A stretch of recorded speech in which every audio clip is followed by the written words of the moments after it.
Hello everybody! Welcome back to Cringe Poetry. It's me!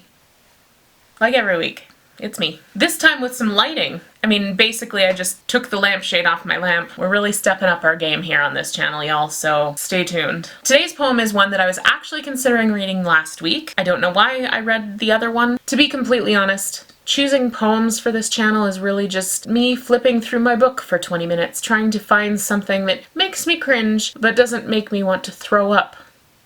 There's a lot of those ones. So today's poem is one that I was looking forward to reading to you last week, so let's get into it. This poem is called Plea from... okay. This poem was called Plea from a Wounded Deity, but I at some point decided to change the title, and the new title is Plea from the Wounded Deity. Grant me patience with myself. Plea from the Wounded Deity. Why can't you accept me? Breathe the air you share with me. Feel the grass we both walk upon. Drink the water from which we both quench our thirst. Can't you feel our likeness?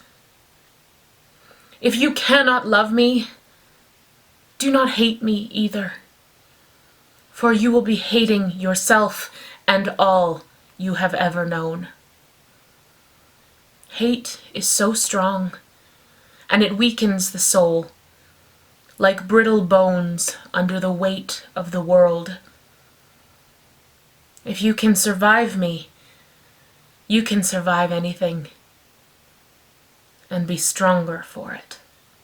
I feel like I react the same every time I read these poems. Sometimes when I finish reading these poems, the only thing that I can do is just... like, I feel my reaction would be pretty similar whether it was on camera or not. So, Plea from the Wounded Deity. I feel like this is potentially one of the first ones that I've read on this channel that actually maybe has a little bit of depth to it. I mean, I don't want to give myself too much credit, but I mean, there's some stuff that could be interpreted. Plea from the Wounded Deity, or the Wounded Deity, however you choose to say it. I don't know, I don't know where my head was at with this. Like, I mean, first of all, if I did actually mean this from the point of view of like a deity, I don't know what kind of deity breathes the air and feels the grass and drinks the water. Aren't most deities kind of like otherworldly? I don't know.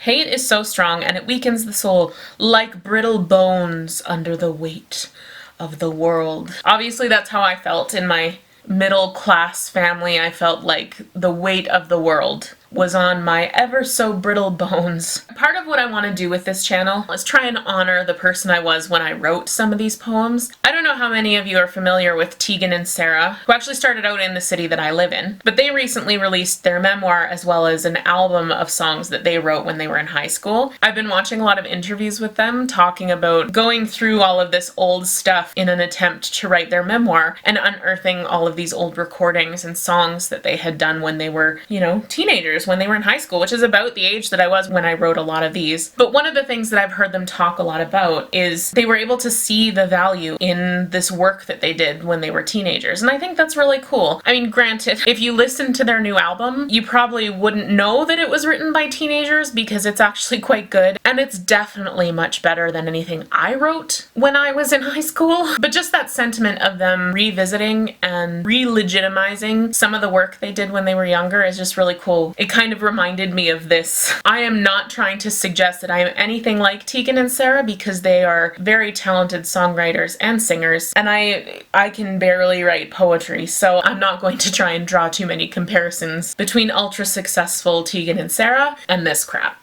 Here's the thing. The person who wrote these poems was genuinely feeling all these things. They aren't good, but they come from a place of genuine emotion. I'm enjoying revisiting them for the cringe factor, absolutely, because laughing at yourself is always fun, but also just to try to honor the person that I was, because I'm in my mid-30s, okay, mid to late 30s, and looking back on some of this stuff is just, it's kind of fun. Why can't you accept me? Isn't that what every teenager says? Like even the most popular teenager in school feels that. So there we go. Plea from the wounded deity. If you can survive me, you can survive anything. Let's move on, shall we? So, it is officially October, which means it's Halloween! Or it's almost Halloween. I start celebrating October 1st. And I will not apologize for it. He looks pretty cute back there, actually. So, in the spirit of the season, for the month of October leading up to Halloween, I'm going to be reading you some spooky poems.